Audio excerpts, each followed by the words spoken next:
I was standing on a marble terrace in Florence when the phone rang, the kind of call that slices through the sunlight and steals the sound out of the world. The morning was perfect. The Tuscan hills shimmered gold, the scent of coffee drifted from the cafe downstairs, and for once in years, I felt like I could breathe. Then my older daughter's name appeared on the screen, Claire. I smiled when I answered, but her first word shattered me. Mom, Emily stole from the family business. She took the money and ran. The sound of the sea faded, the air turned still, and just like that, the piece I had built brick by brick fell apart in one breath. My coffee cup slipped from my hand, hitting the stone floor with a crack so sharp it echoed off the walls. I stared at the phone, listening to the line go quiet, my heart hammering against my ribs. For a few seconds, I could not even form words. Florence disappeared. I was no longer a woman in Italy. I was a mother being told her daughter had done the one thing she thought impossible. I walked back inside, my reflection catching in the glass doors. I looked calm, but inside I was burning. I sank onto the edge of the bed, phone still in my hand, and whispered the only question that made sense. What did I miss? For years I had imagined peace like this. Mornings spent in silence, evenings full of light. I came to Italy to heal, to escape the noise of my divorce and the politics of my old life. Claire always said I needed distance to find myself again. Maybe she was right. But as I sat there, that distance felt like guilt dressed up as wisdom. The room still smelled faintly of jasmine.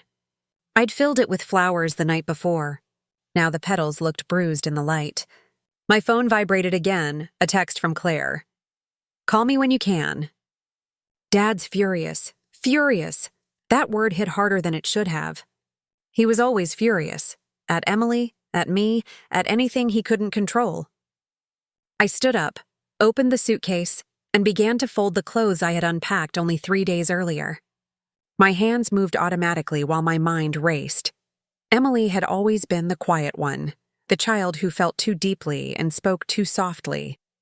I still remembered the day I brought her home, a thin, wide-eyed girl with a sketchbook clutched against her chest. She didn't cry. She didn't even speak. She just looked at me as if trying to decide whether I was real. I promised her that day I'd protect her no matter what. And now she was gone, accused of betraying the very family that had promised to keep her safe. I tried to call Claire back, but she didn't answer. The silence stretched so long it started to hum. Outside, church bells rang in the distance. Not cheerful this time, but hollow. By noon, I was sitting at the airport. The espresso on the table in front of me had gone cold. Around me, people were laughing, talking, scrolling through their phones. I stared at my boarding pass, my fingers trembling just slightly. I was leaving behind the one place where I'd finally begun to feel like my own person, flying straight back into the wreckage I had once escaped. The flight was long and sleepless. The hum of the engines blurred with my thoughts. Every sound reminded me of Emily's laughter, faint and far away. She used to hum when she was nervous, a small tune she made up as a child. When she turned 13, she stopped singing altogether. That was the year her father stopped pretending to love her. I could still hear his voice from those arguments. She needs discipline, Amelia, not affection. She's too sensitive for her own good. And I foolishly believed that maybe he was right. That maybe if I let him lead, she'd learn to harden herself for the world. Now, as the plane cut through the clouds, I wondered what kind of mother believed that silence was love. When I landed, New York felt colder than I remembered. The airport lights were harsh, and the faces around me looked tired. Claire's driver was waiting with a sign. Mrs. Parker. I followed him through the crowds without saying much. The air smelled like rain and exhaust. In the car, the driver kept glancing at me through the mirror, maybe trying to guess what kind of woman flew across the ocean in silence. Visiting family? He asked eventually. Yes, I said, my voice distant even to me. Something like that. As we drove through the city, memories surfaced like ghosts. The Christmas mornings when Emily waited by the door while her father forgot to call. The birthdays Claire always got grand gifts for, while Emily's were wrapped in guilt and last-minute apologies. It wasn't favoritism, I told myself back then. just circumstance. But I wasn't blind. I saw how love tilted unevenly in our home, how one daughter basked in approval while the other learned to survive in shadows. The car slowed before our old house, a mansion of glass and stone that had never truly felt warm. The porch lights were on, but no one waited at the door. I hesitated before stepping out, my suitcase handle trembling in my grasp. Inside, the scent of lavender and polish filled the hall. Claire appeared at the top of the stairs, graceful as ever, her expression neutral. "Mom," she said, walking down slowly. I wanted to hug her, but she stopped just short of reaching me. "You're early," she said instead. "Where's your father?" "At the office. There's been a lot to handle. And Emily?" Her pause was deliberate. "Gone." I followed her into the kitchen. The marble counters gleamed. Everything looked perfect, too perfect. I ran my hand along the edge of the counter, remembering Emily standing there one Christmas morning, flour on her cheeks, laughing as she tried to bake her first pie. Claire poured me coffee and spoke in that careful tone she used when she was managing an investor. "Emily's been unstable for a while, Mom. You know how she gets when she feels cornered. Dad thinks she may have taken more than just money." I stared at her. "What are you saying?" "Maybe you should sit down." "Say it," she exhaled. "There were documents missing. Contracts signed under her name. We're still sorting it out." I set the cup down, hard enough that it splashed. "You're telling me my daughter forged legal papers?" Claire didn't flinch. "It looks that way." She wouldn't even sign a birthday card without asking me first. Her calmness infuriated me. There was something rehearsed in her expression, something too polished. My gut whispered what my heart refused to admit. This wasn't the full story. That night, I wandered through the halls like a stranger. My footsteps echoed softly against the hardwood floors. When I reached Emily's old room, I hesitated. The doorknob was cold under my hand. Inside, the air was stale. A faint scent of turpentine and paint still lingered. Canvases leaned against the wall, unfinished. A small sketchbook lay open on the desk. I turned the page and froze. It was a drawing. My face, looking out a window, expression unreadable. Underneath, in tiny handwriting, she had written, "You don't see me." The words burned. On her dresser was a note folded once. "Mom, I didn't take it. Please believe me." My throat tightened. The clock ticked softly on the wall. Downstairs, I could hear Claire laughing faintly on the phone, her voice smooth and casual, like nothing was wrong. I picked up the note again, feeling the weight of every word. She had written it in blue ink, her favorite pen, the one I'd bought her when she was 16. I sat on her bed until the house grew quiet. The moonlight stretched across the floor in thin silver lines. My reflection in the mirror looked older than I remembered. Tired, hollow, but not broken. Somewhere in that silence, a realization settled deep in me. Emily didn't run because she was guilty. She ran because she was alone. I closed my eyes, whispering into the dark. "Hold on, sweetheart. I'm coming." When morning came, the first thing I did was call an old friend, a retired detective who once worked with my husband's firm. "I need a favor," I said. His voice was slow, cautious. "Does this have to do with your daughter?" "Yes. I need to find her." "You sure you want to know what you'll find?" I swallowed hard. "Whatever it is, I need to face it." As I ended the call, I looked out through the kitchen window. The garden was wild, overgrown with weeds, neglected, forgotten, like her. I pressed my palm against the glass, feeling the chill. Then I whispered the words that had been haunting me since Florence. She's hiding something. But what? And for the first time in years, I felt a strange, steady fire rise inside me. Not fear, not anger, but resolve. Because whatever truth waited ahead, I wasn't running from it anymore. I was her mother. And I was coming home. When I woke the next morning, rain streaked across the windows in thin, hesitant lines. The sky was the color of old metal. The house felt unfamiliar, as if it had forgotten how to hold warmth. I walked barefoot through the hall, the floorboards creaking under me, a sound I used to love, but now it echoed like accusation.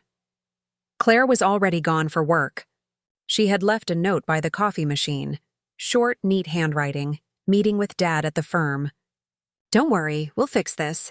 Those words that "will fix this" had sat wrong in my chest. They didn't sound like comfort. They sounded like strategy. I stared out the kitchen window at the garden. The rain had turned the soil dark and heavy. The roses Emily and I planted years ago had been trimmed down to perfect, sterile stumps. Not a single bloom remained. For the first time, I wondered if my absence had made this house colder. Or if it had always been this way. I decided to visit the family office downtown. The air smelled like paper and varnish. Everything gleamed with that forced perfection of old money. All appearance, no soul. Behind the reception desk, a young assistant looked up quickly. "Mrs. Parker," she said, straightening. "Mr. Parker and Miss Claire are in the boardroom." Her eyes flickered. A hint of sympathy she quickly hid. I walked past the rows of glass doors, my heels clicking against the marble floor. Through the boardroom window, I saw them. My ex-husband, sharp suit, cold eyes, and Claire beside him, her hand resting lightly on a stack of documents. They looked like partners, not father and daughter. Not family, co-conspirators. When I stepped inside, both looked up. "Amelia," he said flatly, "you should have called before coming." "I wasn't aware I needed permission." He sighed, gesturing to the chair. "This is a difficult time. Sit down." I stayed standing. "I want to see the financial reports, all of them." Claire exchanged a glance with him. "Mom, we're handling it." "I didn't ask who's handling it." "I asked to see the documents." He leaned back, folding his hands. "Emily made serious mistakes. You can't defend her without understanding the damage she's caused." My voice trembled, not with fear, but with barely contained rage. "If she's guilty, I'll face it. But I won't condemn her because it's convenient for you." His jaw tightened. "You're emotional. And you're rehearsed." For a long moment, the room fell silent except for the ticking of the clock. Claire's fingers tapped softly against the folder in front of her. Finally, she said, "Dad's right, Mom. Let us handle the business side. Just focus on Emily. She's your daughter." The way she said it made it sound like a curse. I turned and left before they could see the tears burning behind my eyes. Outside, the air felt sharp and alive. I stood by the edge of the street, watching the traffic blur past. My phone buzzed. A message from an unknown number. "Stop digging. You'll only hurt yourself." For a moment, my hand went numb. Then I deleted it. That evening, I returned to the mansion. The rain had stopped, but the clouds hung low, heavy with secrets. I made tea and sat in the dim light of the living room, staring at the portrait above the fireplace. Our family, taken years ago. Claire stood between us, radiant and smiling. Emily sat lower, half-shadowed by my shoulder, eyes looking somewhere else. The photographer had told her to smile, but she hadn't. I remember being frustrated back then. Now I understood. She already knew she didn't belong in the frame. The doorbell rang just after 9. I hesitated before answering. On the porch stood Mrs. Duffy, our old neighbor. She was wrapped in a raincoat, her gray hair damp. "Amelia," she said softly. "You're back," I nodded. "I am." She hesitated, glancing behind her before stepping closer. "I shouldn't say this, but you should see where she's been sleeping." My heart stuttered. "What do you mean?" "Emily. She parks near the old mall, behind the loading docks. I've seen her car. She looks thin, scared." I gripped the doorframe. "Are you sure?" Mrs. Duffy nodded, eyes wet. "I didn't know how to tell you. I thought you already knew." The next morning I drove there before dawn. The parking lot stretched empty, littered with broken glass and rusted carts. The only sound was the hum of streetlights and the distant cry of a gull. I parked a few rows away and waited. At first I saw nothing. Then, behind the last row of dumpsters, I spotted a faded blue sedan, its windows fogged from the inside. My chest tightened. I stepped out slowly, the gravel crunching under my shoes. The air was sharp with cold. When I reached the car, I could see her. Head resting against the steering wheel, wrapped in a thin blanket. My hand trembled as I knocked gently on the window. She startled awake. Her eyes, those same deep, searching eyes, widened in fear. Then she froze. "Mom," she whispered. I nodded, tears burning my throat. "Don't," she said sharply, shaking her head. "Don't come closer." Her voice cracked, full of exhaustion and shame. I stepped back. "Emily, please. I just want to talk." "You shouldn't be here. I had to see you." She laughed, a bitter, broken sound. "Of course you did. Now that Claire told you I'm a thief." "That's not why I came." "Then why?" she asked, eyes glistening. "Because you're my daughter." For a moment, silence. Then she whispered, "No, Mom, I was your project." The words hit harder than any accusation could. She started the engine, hands trembling. "Just go home. You don't know what's really happening. Then tell me." Her eyes filled with tears. "I can't. You wouldn't believe me." "I would." But she shook her head, put the car in gear, and drove off into the fog. I stood there long after her taillights vanished. The wind whipped against my face, cold and stinging. I wanted to scream, but no sound came out. When I returned home, the house looked even emptier than before. I went into the kitchen, sat at the table, and pressed my forehead against my hands. That's when I saw it, a message on my phone from an unknown number again. "You were warned." The words blurred as I read them. My reflection in the dark window stared back, the face of a woman who had spent years mistaking silence for peace. And deep down, I knew the truth. Whatever Emily was caught in, she wasn't the villain. She was the warning. I did not sleep that night. Every sound in the house seemed louder. The ticking clock, the refrigerator hum, the echo of rain tapping the windows. I sat at the kitchen table until the first light broke through the curtains. My coffee had gone cold, untouched. When the sun finally rose, I went back to the parking lot. The same cracked asphalt, the same stillness, but the blue car was gone. Only a few tire tracks and a crushed paper cup remained.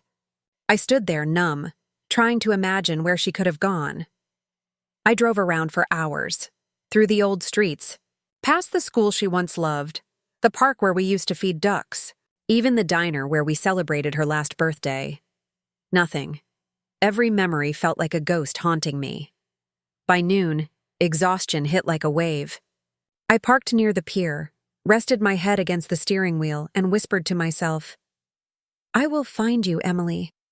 I don't care how long it takes." That was when I saw her again. She was walking slowly along the edge of the pier, her arms wrapped around her stomach, her hair tangled from the wind. She looked smaller than I remembered, fragile, almost translucent against the gray sky. I called her name softly, afraid that if I shouted she might vanish again. She turned. For a brief second, hope flashed in her eyes. Then fear drowned it out. "Mom, please, don't follow me." Her voice was weak but determined. I walked closer anyway, one careful step at a time. "You shouldn't be alone," I said. "I'm fine." "You're not." Her hands tightened around her jacket. "I can take care of myself." "I don't doubt that," I said quietly. "But no one should have to, for a moment." The wind between us carried every word we hadn't said for years, every missed apology, every unspoken hurt. Finally, she sighed and looked down. "You really shouldn't be here." I couldn't stay away. She glanced at me, her eyes glistening. "You left before?" I froze. "That's not fair." "Maybe not," she said, "but it's true." Her words hit like a blade, not out of cruelty, but truth. We stood in silence until a gust of wind sent seagulls scattering above us. She flinched, pressing her hands to her stomach. "Emily?" She shook her head quickly. "It's fine. Just a cramp." Then I saw it. The way her coat hung loosely, the subtle curve beneath it. My breath caught. "You're pregnant." She didn't answer. Instead, tears filled her eyes, spilling down her cheeks as she turned away. "Now you understand why I can't go home." "Who?" I started, but she cut me off. "Don't ask. Please, it doesn't matter." "It matters to me." It shouldn't, she said bitterly. You have your family, your real family. I stepped closer and gently touched her shoulder. She flinched but didn't move away. You are my real family. For a moment she trembled, then collapsed into my arms, sobbing quietly. I held her, feeling her heartbeat against mine, fragile and fast. We stood there until the tide rose high enough to kiss the pier's edge. When she finally pulled away, her eyes were swollen but clearer. I didn't steal from anyone, she whispered. But they needed someone to blame. Then tell me the truth, I begged. She hesitated. If I do, you'll hate them. You'll hate what they did. I already do, I said softly. She looked at me, searching for something in my face. Maybe forgiveness, maybe strength.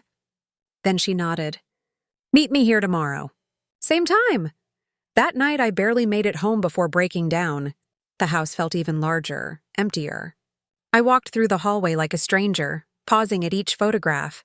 Claire's graduation, the family vacations, all those perfectly staged smiles. There were almost none of Emily. I went to the attic, rummaged through old boxes, and found the adoption papers. The day I signed them, I had written at the bottom, I will never let her feel alone. I sank to the floor, clutching the papers against my chest, whispering apologies to the dust and the dark. The next day, I returned to the pier. The air smelled of salt and rain, but Emily wasn't there. Her car wasn't in the lot either.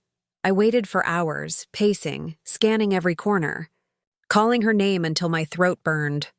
Nothing. Then, near the fence, I saw it, a small pile of clothes soaked in rain. On top, a blood-stained sweater, the same one she wore yesterday, my knees buckled. The world tilted.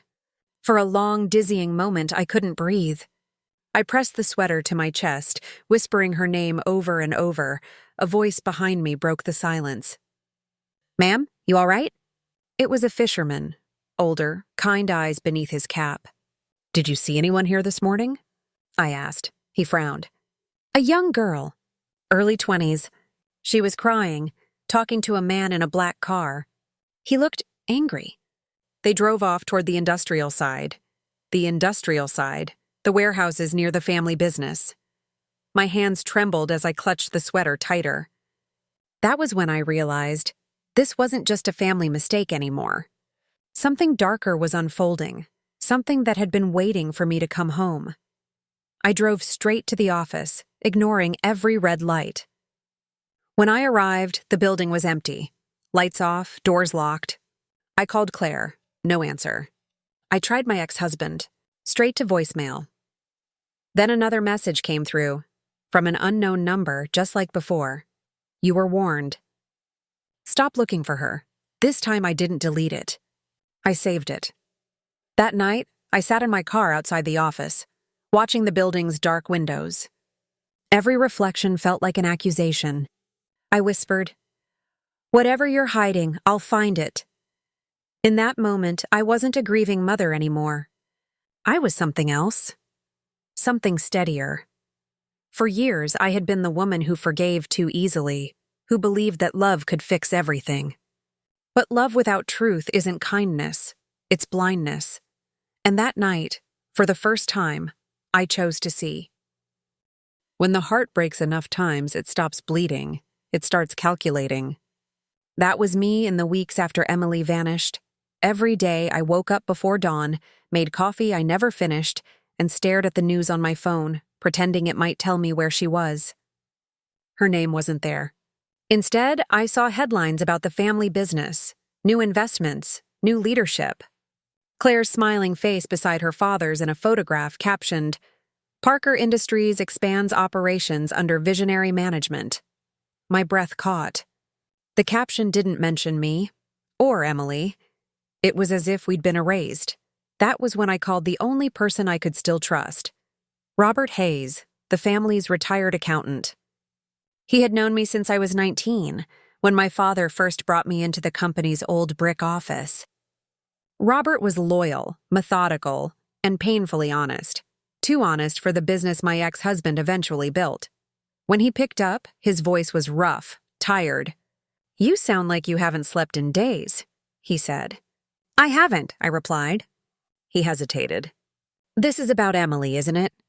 "Yes," I whispered. "And about what they're hiding." He sighed deeply, then lowered his voice. "I always knew something was wrong with those ledgers. I'll meet you at the old office, tonight." That night I drove to the industrial district, the same direction the fisherman had mentioned. The air smelled of metal and rain. The building loomed in the dark, its windows glowing faintly from a single office upstairs. Inside, Robert was waiting, wearing the same gray sweater he'd always worn during audit season. Papers were spread across the desk, boxes labeled Archive 2018 and Pending. He gestured for me to sit. "You remember when your father started this company? It was about craftsmanship, pride. That changed after the merger." I nodded slowly. "After my ex-husband came in," Robert's mouth tightened. "Exactly. Around that time, they started using offshore accounts, and recently someone added false invoices under Emily's name."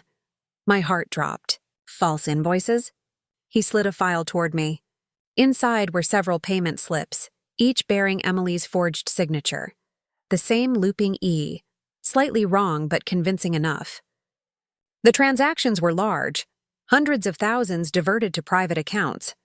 "They made it look like she embezzled funds," Robert said. "But here's the catch. These entries didn't exist in the main system until last quarter." I stared at the dates. "After she left?" He nodded. "Exactly." I sat back, my hands trembling. "So they framed her." Robert's eyes softened. "Your daughter stumbled into something she shouldn't have. I think she found proof of a larger fraud, and they needed a scapegoat." The air in the office felt heavier. "Who's they?" I asked. Robert hesitated. "Your ex-husband and Claire, most likely.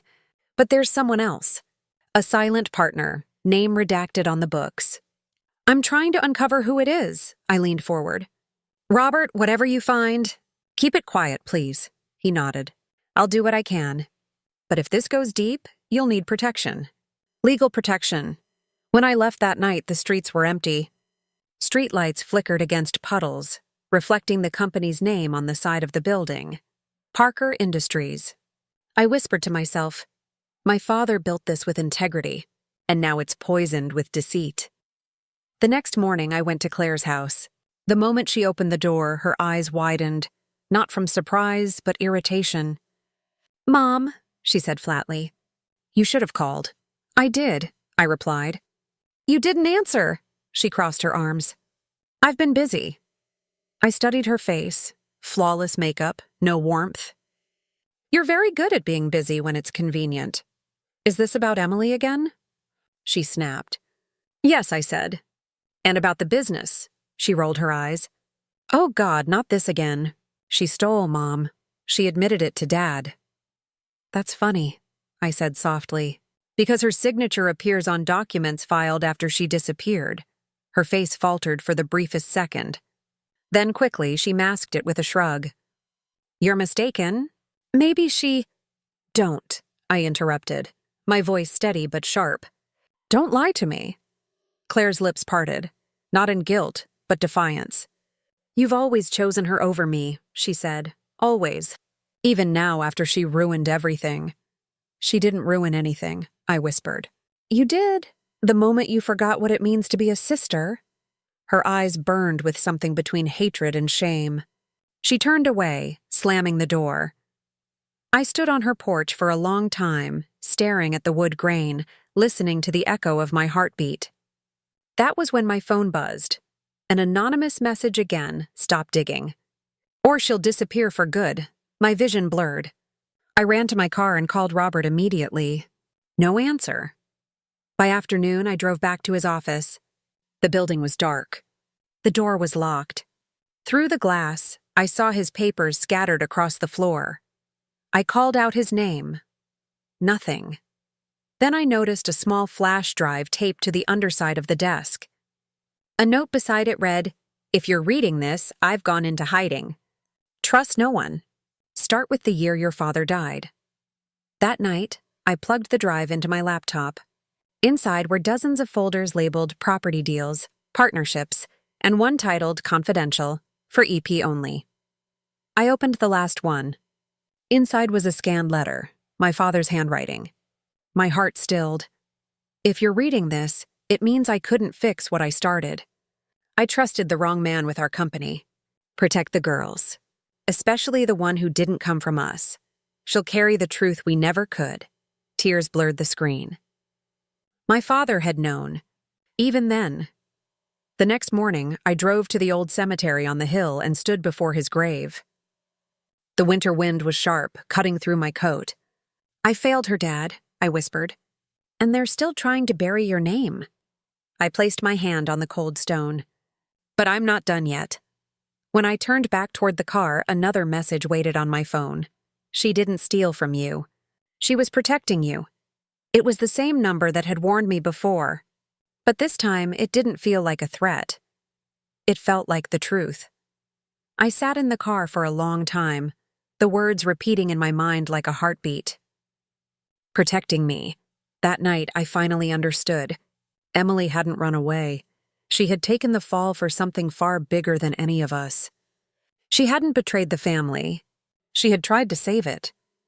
For days, I replayed that message in my head. She didn't steal from you. She was protecting you. It felt like a whisper from somewhere between guilt and hope, a voice begging to be heard. I started tracing every thread Robert left behind. The flash drive contained transaction lists, shell company names, and scanned property deeds, each pointing back to one figure, a man named Victor Harland, my ex-husband's longtime business partner. I remembered Victor well. He was the charming one, smooth voice, warm smile, the kind who called everyone family at dinners. But beneath that warmth, there was something cold, something that had always made Emily shrink into herself whenever he entered the room. I never questioned it then. I should have. One afternoon, I went through old emails on my company account, messages I had ignored after leaving the board. Buried among financial updates was a short thread marked Confidential, Personnel Issue 2019. It was from Emily, sent 3 months before she disappeared. "Mom," she had written, "I think something's happening at the office. Something that could destroy everything Grandpa built. I'll explain when I can. Please trust me, I never saw that message. It had been flagged and redirected by my ex-husband's IT department." My stomach turned cold. That evening, I met with a legal contact of Robert's, a woman named Marina Clark. She had once worked as a corporate investigator for my father before retiring. Her eyes were sharp behind thin glasses, her tone low but unwavering. "I know Victor," she said, "and I know your husband. Together, they laundered money through the company using offshore accounts. Someone caught it. Your daughter, I'm guessing?" I nodded slowly. "She confronted Victor," Marina continued. "He was under investigation for harassment years ago. Case settled quietly. Your daughter might have stumbled onto both the financial fraud and the abuse claims." I felt the air leave my lungs. Abuse claims? Marina's expression softened. Not proven, but credible enough to scare them. She probably tried to gather evidence. My throat tightened. "And they blamed her instead." Marina slid a small file across the table. "Hospital records. She was admitted once. No police report filed. But the bruises, the stress, the early signs of pregnancy, it's all there."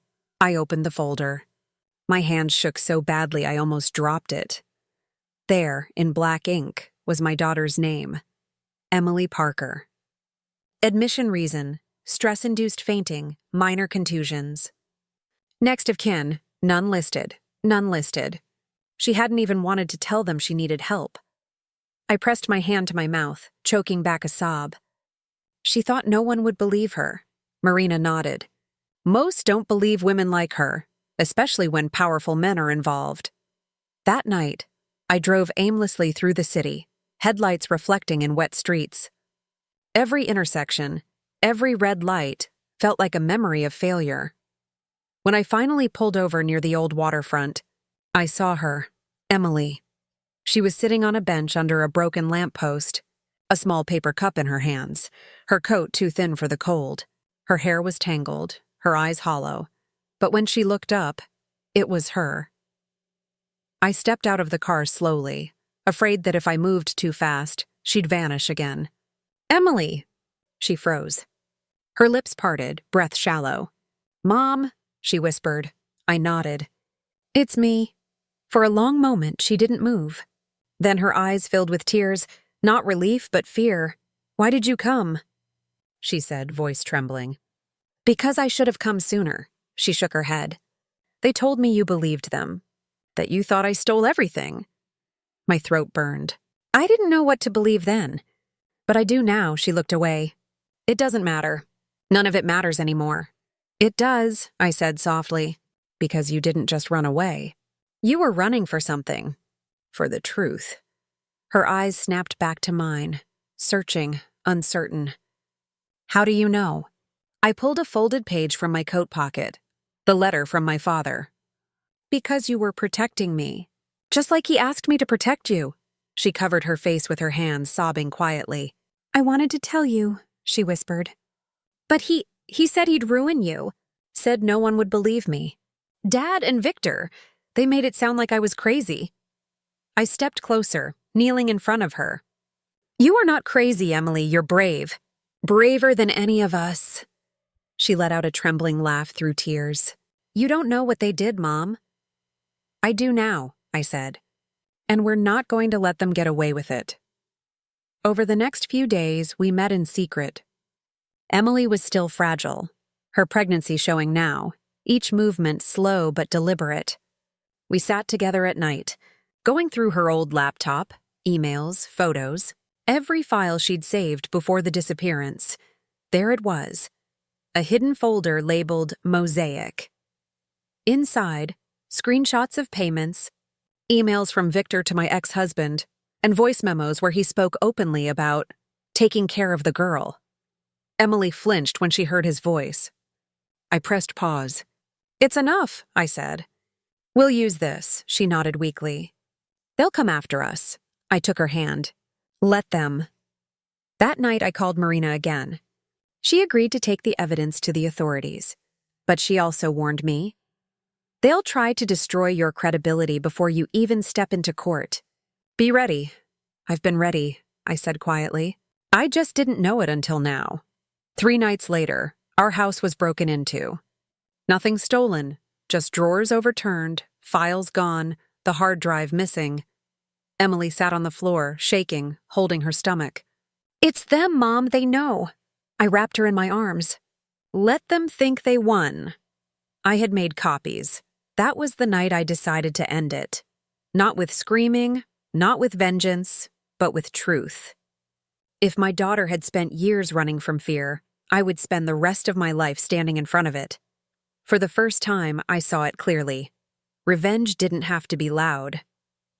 Sometimes it was simply the act of staying, refusing to be erased.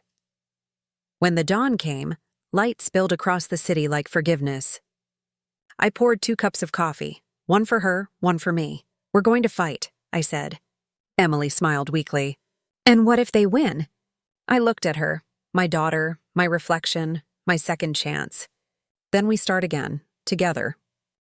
I used to think revenge meant fire. Loud, consuming, unstoppable. But that morning, as I buttoned my dark blue coat and brushed my hair back, I realized it could be quieter. Like the tide pulling back before the storm. Like the calm before everything changes. The sun was barely rising when I drove toward the Whitmore Corporate Plaza, the heart of what once belonged to my father. Now it was the stage for the reckoning my daughter and I never asked for. Inside the car, Emily sat beside me, one hand resting on her stomach, the other gripping mine. "You don't have to do this," she said softly. I looked at her and smiled, a small, tired smile that held years of unspoken love. "I do. Not just for you. For him. For all the years they turned our silence into profit." The roads were wet, reflecting the pale gold of the morning light. Each traffic light felt like a heartbeat, slow, deliberate, waiting for something inevitable. The board meeting was already in session when we arrived. Claire was there, her perfect posture and pearl earrings glinting beneath the fluorescent lights. Our father, Robert Parker, stood near the head of the table, his hands clasped behind his back, the look of a man who believed the world still bowed to him. He smiled when he saw me. "Eleanor, you shouldn't be here. This is a closed meeting." I stepped inside anyway. "Then open it." A murmur rippled through the room. Executives exchanged glances, unsure which rule applied when the founder's widow walked in with that kind of stillness, the kind that made even men like Robert hesitate. "I came to deliver a statement," I said. He laughed under his breath. "You really think this is your stage?" I looked straight into his eyes. "It's always been my stage. You just borrowed it." He tilted his head, amused. "You don't know what you're doing, Eleanor." I took a folder from my bag and slid it across the table. "Then maybe you should read it." He didn't move. Claire did, her hand trembling as she reached for the file. When she opened it, the room fell silent. Inside were pages of documented wire transfers, property records, and signed invoices, every false transaction Victor and Robert had ever concealed. And beneath it all, one voice memo. Robert's. His own words, clear and damning. "Move the funds through Harland Holdings. If she finds out, blame the girl. She's naive. She'll take the fall." Claire's face drained of color. The executives looked stunned. Robert's mouth opened, but no sound came. I spoke softly. "You framed our daughter to save yourself. You turned her honesty into your shield. And now the truth is finally where it belongs." He slammed his hand on the table. "You think anyone will believe you? You're nothing without me." I didn't flinch. "I was nothing because of you." The door opened behind us. Marina entered, carrying a thick envelope. She nodded once toward me, then addressed the room. "Mrs. Parker's evidence has been officially submitted to the district attorney's office. As of this morning, a formal investigation has been opened against Robert Parker and Victor Harland for financial fraud and coercion." The silence that followed felt like thunder waiting to strike. Robert's face twisted. You wouldn't dare." I stepped closer. "You should know by now, Robert. I don't raise my voice. I raise truth." He stared at me, breathing hard. For the first time in our marriage, he looked small, like a man who'd finally run out of lies to hide behind. As security escorted Victor out, his voice echoed down the hallway. "You'll destroy your family over this." I looked after him. "Family?" I said quietly. "That's what you already destroyed." When the room emptied, only Claire remained, frozen in her chair. Her mascara had smudged, her hands trembling. "Mom," she whispered. I didn't know. I turned to her, my chest aching. "You knew enough to look away." Tears filled her eyes. I thought he was protecting us." "No, Claire," I said gently. "He was protecting himself. And now you have to choose what kind of woman you'll become. One who hides behind men, or one who stands on her own feet." She covered her face and began to cry. I didn't comfort her. Not yet. Some lessons had to ache before they could heal. Outside, the air was heavy but clean, like the world itself had exhaled. Reporters were already gathering by the steps. I saw the flash of cameras, the blur of microphones. One voice called out, "Mrs. Parker, how does it feel exposing your own husband?" I paused, turned slightly toward them and said, "It's not exposure, it's light." And it was long overdue. Emily waited by the car, her eyes wide, uncertain. When I reached her, she whispered, "Is it over?" I smiled faintly. "Almost." She exhaled shakily, pressing her hand to her stomach. "He saved you once, didn't he, Grandpa?" "Yes," I said softly. "And now, we've saved his name." That night, I couldn't sleep. The house was silent except for the ticking of the old clock, the one my father gave me when I was 18. I sat by the window, watching the rain begin to fall again, soft and steady. Emily was asleep in the guest room, breathing evenly, her hand resting over her child. For the first time in years, the house felt safe. I took out my father's letter again, the one that started everything. The paper had yellowed at the edges, but his handwriting was still elegant, still alive. My dear Eleanor, when the time comes, don't fight darkness with rage.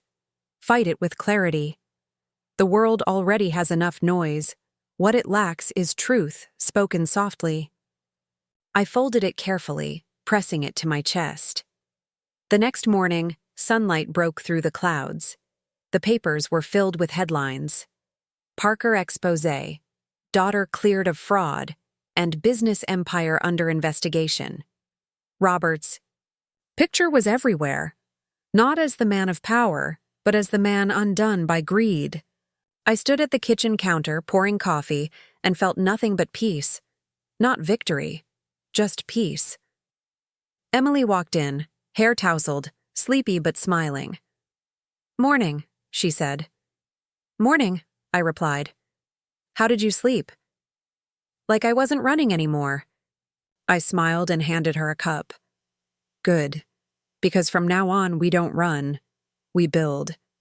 She nodded, and for the first time since Florence, I felt the warmth of motherhood return, not as guilt, but as grace.